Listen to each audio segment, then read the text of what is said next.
बिंदू चौक येथील बडी मस्जिद परिसरात अतिक्रमण कारवाईच्या वादातून शुक्रवारी सायंकाळी दोन गट आमनेसामने येत तुफान राडा झाला। दोन्ही गटाकडून दगडफेक करण्यात आली, तसेच तलवारीनेही हल्ला करण्यात आला। या घटनेमुळे परिसरात एकच खळबळ उडाली असून नमाज पठणासाठी आलेल्या नागरिकांमध्ये धावपळ झाली। पोलिसांनी तातडीने घटनास्थळ धाव घेत परिस्थिती नियंत्रणात आणली। या घटनेत शमशेर सिराज नुरानी, अकरम शिकलगार, उमर बागवान, अकरम शौकत शिकलगार, इकबाल सिराज नुरानी, शाहरुख बागवान, शमशेर नुरानी, उमर खयाज बालेचंद बागवान आणि शाहरुख उमर खयाज बागवान यांच्यासह दोन्ही गटातील 5 जण जखमी झाले। प्राथमिक माहितीनुसार गंजगल्लीतील अतिक्रमण हटवण्यासाठी मुंबई उच्च न्यायालयाच्या कोल्हापूर सर्किट बेंचमध्ये दाखल करण्यात आलेल्या जनहित याचिकेवरून हा वाद सुरू झाला।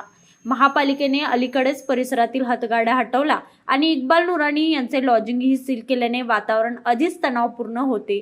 शुक्रवारी सायंकाळी इक्बाल नुरानी आणि काही व्यापाऱ्यांमध्ये झालेली शाब्दिक बाचाबाची पुढे हाणामारी, दगडफेक आणि तलवार हल्ल्यात परिवर्तित झाली। घटनेनंतर व्यापाऱ्यांनी तत्काळ दुकाने बंद केली, तर नागरिकांनी घराचा आसरा घेतला। लक्ष्मीपुरी पोलीस ठाण्याचे उपनिरीक्षक विठ्ठल जाधव आणि पोलीस पथकाने घटनास्थळी धाव घेत परिस्थिती नियंत्रणात आणली असून पुढील तपास सुरू आहे।